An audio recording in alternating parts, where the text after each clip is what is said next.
She is a narrated fiction story created for discussion and entertainment purposes.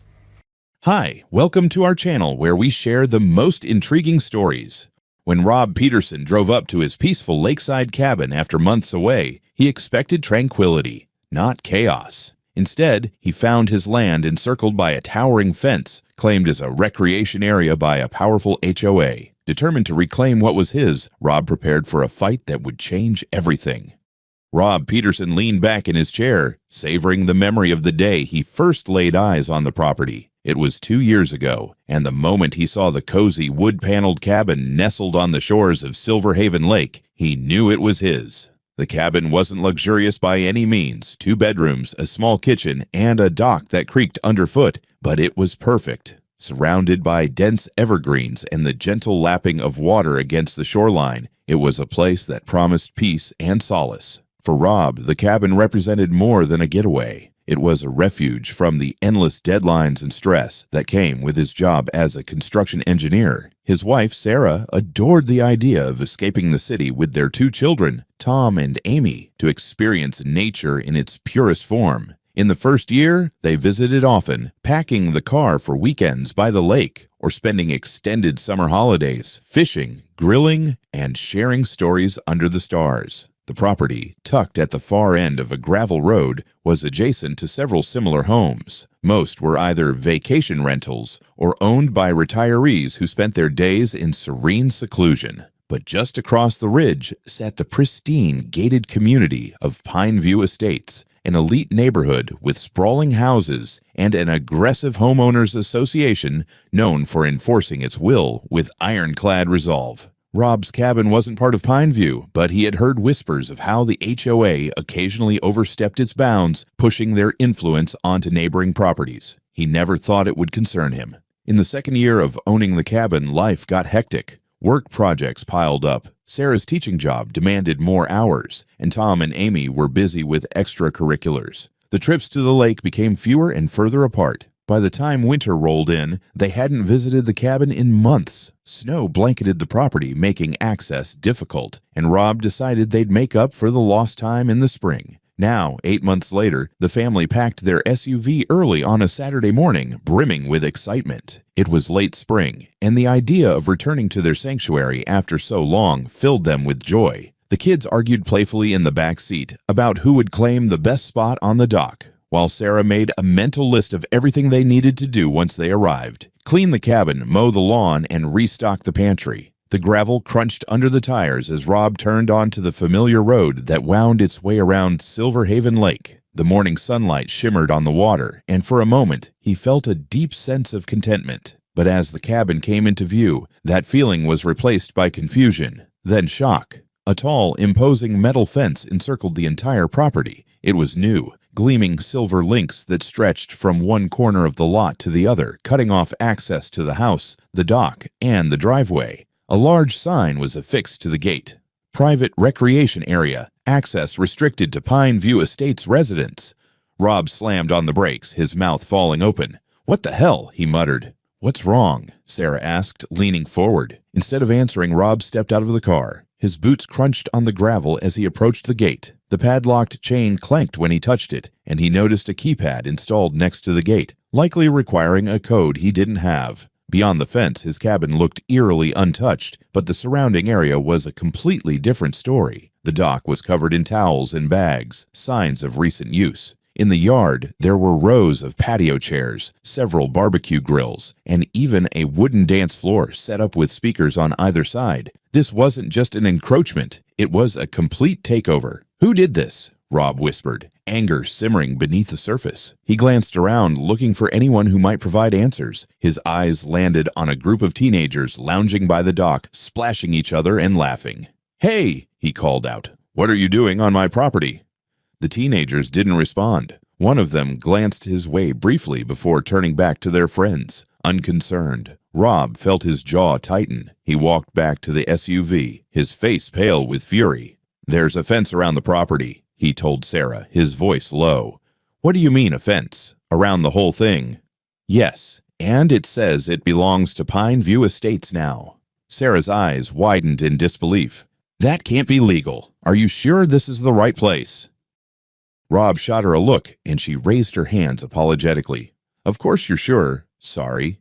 She took a deep breath. Maybe we should call the police. Not yet, Rob said, shaking his head. First, I want to know what's going on. This doesn't make sense. Determined, he got back into the car, gripping the wheel tightly. A plan was already forming in his mind. If Pineview thought they could get away with this, they were about to find out just how wrong they were. Rob's heart pounded as he stood before the gleaming chain-link fence, his mind racing to process what he was seeing. The cabin he had worked so hard to maintain, the land he had poured his savings into, it was all there, but surrounded by a barrier that screamed, "You don't belong here anymore."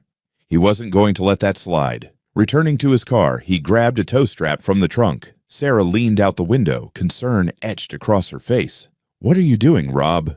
"I'm taking my property back," he replied, his voice firm. Hooking one end of the strap to the sturdy metal gate and the other to his SUV's hitch, he climbed into the driver's seat. With a deep breath, he shifted the car into gear and pressed the accelerator. The SUV lurched forward, and with a deafening metallic groan, the gate tore free from its hinges. The kids cheered from the back seat, but Sarah looked worried. "Are you sure about this? What if—" "They've left me no choice," Rob interrupted. Driving through the now open entrance, he parked the car and stepped out to survey the scene. The extent of the invasion became clear. The once pristine lawn was now trampled and strewn with chairs and tables. A row of grills emitted the faint scent of recent use, and the dance floor setup was a surreal addition to the property. Even more shocking, a large above-ground pool had been installed in the middle of the yard, complete with floaties bobbing in the water. At the dock, the group of teenagers paused their laughter, noticing Rob for the first time. He waved them over.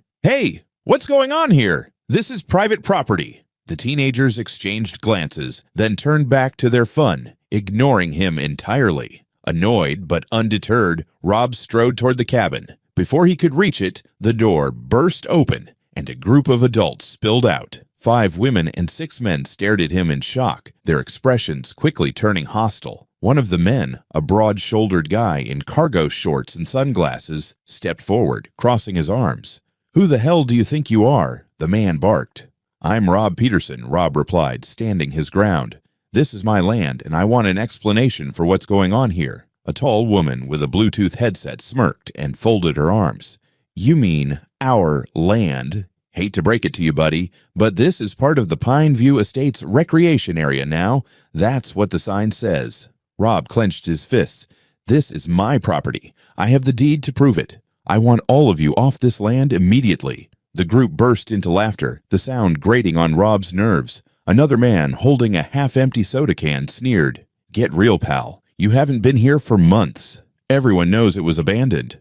"Abandoned? I pay taxes on this place." Rob shot back, his voice rising. "You've got no right to be here."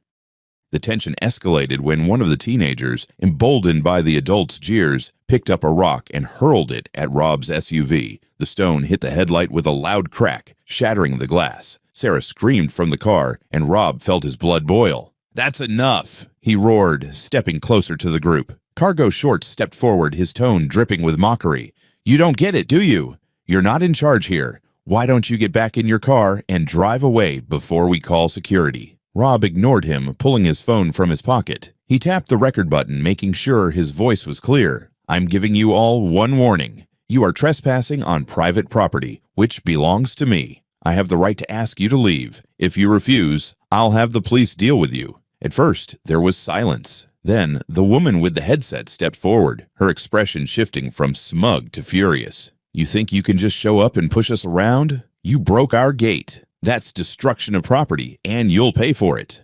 "This is my gate," Rob countered, his voice like steel. "And this is my land. Now get off it before I—" A commotion behind him made Rob turn. From the house emerged another man, this one holding something that made Rob's stomach drop, his hunting rifle. "Time to go," the man said, leveling the gun at Rob.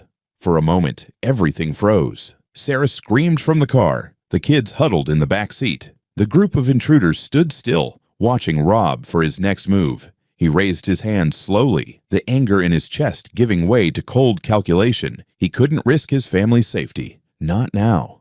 "Fine," he said through gritted teeth.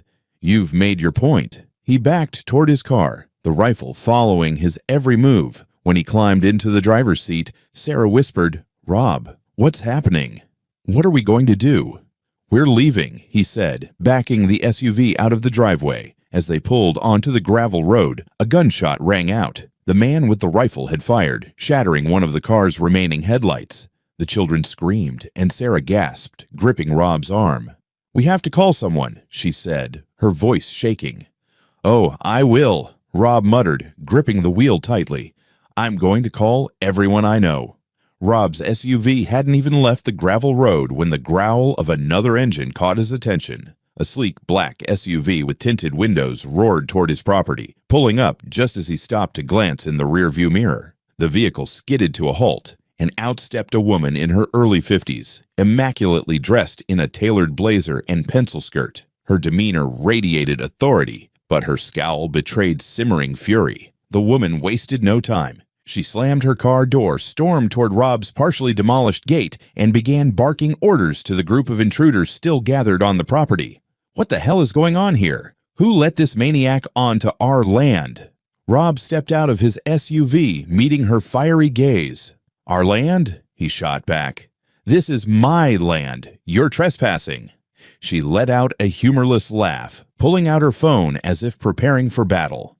"You must be Rob Peterson. I'm Karen Hendricks, president of Pineview Estates HOA. And let me make one thing clear. You just destroyed our property by ripping out our gate." Rob bristled. "Your gate? That fence went up illegally around my property. This is private land, and I have the paperwork to prove it." Karen held up a hand as though dismissing a noisy child. "I don't care what papers you think you have. The Pineview HOA has every right to claim unused land that poses a risk to the community. Your absence for months made this property an eyesore, so we stepped in to turn it into a useful recreational area." "A useful? You can't just steal someone's land because you don't like how it looks." Rob interrupted, his voice rising. "Oh, we didn't steal it," Karen said smugly. "We filed the proper paperwork to annex this property into the Pineview jurisdiction. If you'd bothered to maintain it, maybe you'd have a case. But the police will be here soon, and when they arrive, they'll see you for the vandal you are." Rob's knuckles tightened around his phone as he silently recorded her rant. Behind Karen, the group of intruders had started whispering nervously, sensing that the situation was escalating. "Here's what's going to happen," Karen continued, now pacing in front of him. "You're going to pack up your family and leave before the authorities get here. Otherwise, I'll ensure you're charged with destruction of property, harassment, and—" "Let me stop you right there," Rob cut her off. "I'm not going anywhere. You and everyone else on this land are trespassing. And if you think you can intimidate me with your HOA rules, you're in for a surprise." Karen's face turned red, but before she could retort, another commotion broke out. One of the men from earlier, still holding Rob's hunting rifle, had stepped closer. "Why are we even talking to this guy? Get him off the property now." Rob froze. The rifle wasn't pointed directly at him, but the threat was clear. Karen, however, didn't seem fazed. She turned to the man, her voice dripping with exasperation. "Put that away. The police will handle this." Rob took a step back toward his SUV, weighing his options. Outnumbered and now outgunned, there was little he could do. But one thing was certain. He wasn't giving up. "You think this is over?" Rob said, locking eyes with Karen as he climbed back into his car. "It's just getting started." Rob drove down the gravel road, his knuckles white as he gripped the steering wheel. The adrenaline from the confrontation still coursed through his veins, but now it was accompanied by cold, calculated determination. His family sat in tense silence, the kids huddled together in the back seat. Sarah's face was pale, her phone gripped tightly in her hands. "We can't let this go," Sarah said finally, breaking the silence. Her voice was steady, though her hands trembled. "They stole our land, threatened us, and even shot at the car. This has to stop, Rob." "It will," Rob replied firmly, his eyes fixed on the road ahead. "I'm going to fight this with everything I've got, but we need to be smart about it. First, we gather evidence. Everything." Sarah nodded, pulling up the video she had recorded earlier. It was shaky at times, but it captured everything. The broken gate, the hostile crowd, the rifle being brandished, and Karen's smug declaration that they had annexed the property. "This is gold," Rob muttered, glancing over as Sarah played back the footage. We'll need more than just this, though. I'm calling Mark. Mark Williams, a seasoned real estate attorney and an old friend, picked up on the second ring. Rob laid out the situation, sparing no details. Mark's response was immediate and decisive. First, you need to document everything, Mark instructed. Take photos of the damage to your gate and car. Get every document you have proving ownership, the deed, tax records, even utility bills. I'll draft a lawsuit for illegal land seizure and damages, but we need a strong foundation. Rob nodded, feeling a flicker of hope. What about the rifle and the shot fired at the car? That's criminal, Mark said gravely. I'll include it in the complaint, but you need to report it to the police. If you can't trust the local precinct because of HOA influence, I'll connect you with someone higher up. Rob's next call was to his old friend, Sergeant Dave Brown. They'd served in the military together, and Dave was now a well-respected officer in the county sheriff's department.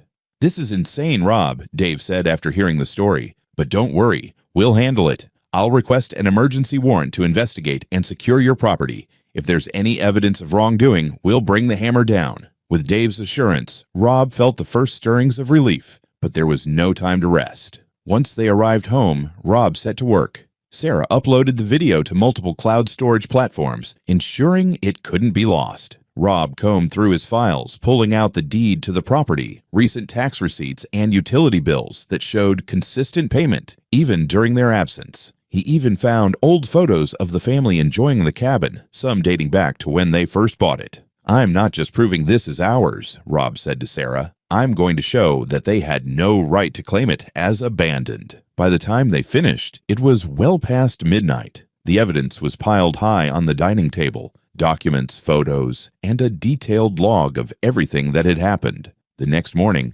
Mark called with updates. I filed the initial lawsuit, he said, and Dave's already secured the warrant. We're assembling a team to take back your property. Rob's lips curled into a grim smile. Good, I'll meet them there. You sure about that? Mark asked cautiously. This could get ugly. They've already stolen my land, threatened me, and terrified my family, Rob said. I'm not standing on the sidelines. This time, I'll be ready.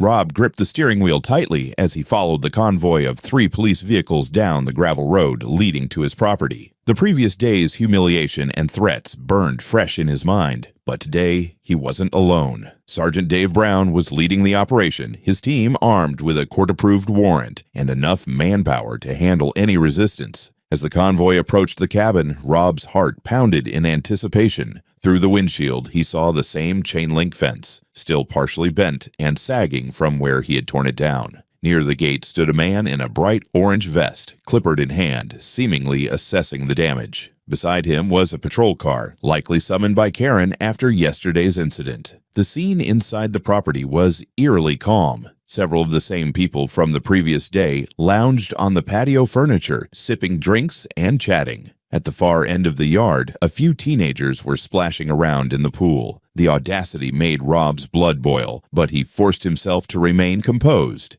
The police vehicles pulled up to the gate, engines rumbling as officers began filing out. Dave approached Rob's truck, his expression serious but calm. You ready for this? Rob nodded. Let's do it. Dave signaled his team, and the officers moved into formation. As they stepped onto the property, the lounging group finally took notice. The man in the orange vest froze, his clipboard slipping from his hands. One of the women, who had been reclining with a magazine, shot to her feet, her face pale. What's going on here? She demanded, her voice shrill. Dave held up the warrant. Sheriff's Department, we're here to enforce a court order. Everyone on this property is to vacate immediately. The woman's jaw dropped. Vacate? Are you serious? This is Pineview Estates property. It's not, Rob interjected, stepping forward. This is my land, and I've got the paperwork to prove it. The woman's eyes narrowed as recognition dawned. You're the guy who wrecked the gate yesterday. You're in so much trouble. Karen's on her way, and she'll what? Dave cut her off. We have legal authority to remove anyone trespassing here, and that includes her. As the officers began spreading out, things quickly spiraled. The group on the patio erupted into protests, some shouting about their rights, others pulling out phones to record the officers. The teenagers scrambled out of the pool, their bravado from the previous day gone. The chaos reached a boiling point when Karen's black SUV came barreling down the road, screeching to a halt just outside the property. She leapt out, her face a mask of fury. "What the hell is this?" she screamed, storming toward Dave. "You can't do this. I already called the police. This is our jurisdiction." Dave, unfazed, handed her a copy of the warrant. "Read it. This property is not part of Pineview Estates. Your actions here have been illegal, and we're taking the necessary steps to enforce the law." Karen scanned the document, her face flushing red. "This is outrageous. You have no idea who you're messing with." Ignoring her protests, the officers moved efficiently. They began detaining individuals who refused to leave, starting with the man who had wielded Rob's rifle. He tried to back away, stammering excuses, but two officers quickly restrained him. As they cuffed him, he broke down, pleading for leniency. "I didn't mean to scare anyone," he cried. "It wasn't loaded, I swear." "Tell that to the judge," one officer replied curtly. Karen's defiance turned to desperation as she watched the scene unfold. "You can't do this. I'll sue every one of you." "You're welcome to try," Dave said dryly, "but I'd focus on hiring a defense attorney instead." As the final stragglers were led to police vehicles, Rob finally exhaled, his tension giving way to a wave of relief. For the first time in days, his property felt like it was truly his again. Dave clapped him on the shoulder. "We'll finish processing everyone back at the station. You'll need to come by to finalize your statement." "Absolutely," Rob said. "Thank you, Dave." "Really?" Dave nodded. "You're not out of the woods yet, but this was a big first step. Let's make sure they don't get away with this." Rob watched as the police cars drove off, leaving the now empty yard eerily quiet. The damage was substantial. The lawn was torn up, the dock battered, and the house needed a thorough inspection. But for the first time, Rob felt hope. This wasn't over yet, but now the fight was on his terms.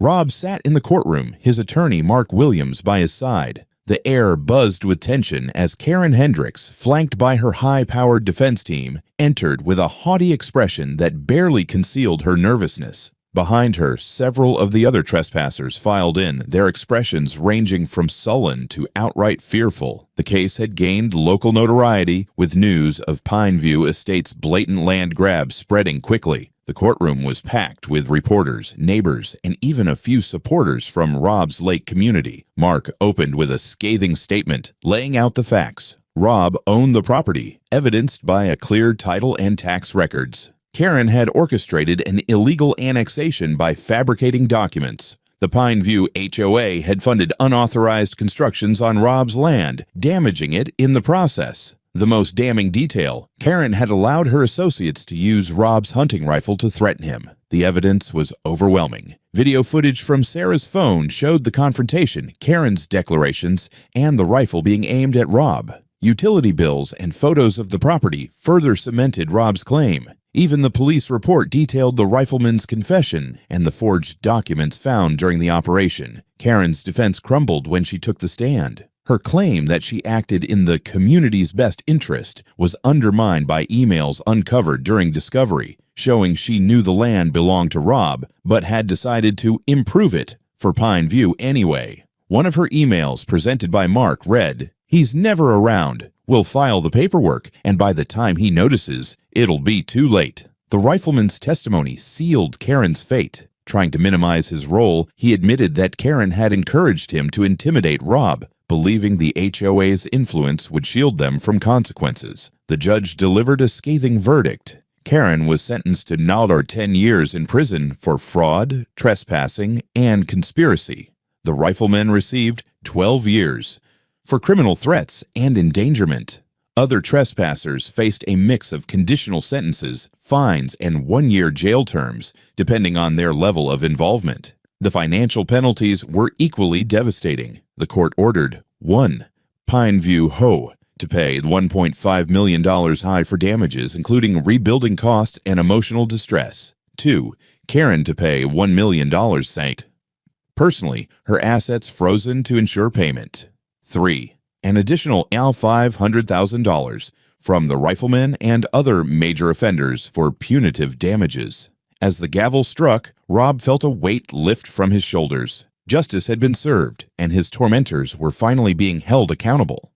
The sun dipped low over Silver Haven Lake, casting warm golden hues across the water as Rob Peterson leaned against the freshly repaired dock. The gentle lapping of the waves against the shore provided a soothing soundtrack, a stark contrast to the chaos of the past few months. The property was finally his again, secure, peaceful, and restored. The scars left by Pine View Estate's intrusion had been erased. The torn-up lawn had been reseeded, the damaged gate replaced, and the unauthorized pool had been filled in. Yet, not everything was undone. Rob had decided to keep some of the upgrades, including a sturdy new patio and a grill area, now perfect for family gatherings. Tom and Amy splashed in the water nearby, their laughter filling the air. Sarah sat on a nearby bench, a book in hand, her face calm and relaxed for the first time in weeks. The storm they had weathered together had only strengthened their bond. The legal victory had been more than just a personal triumph.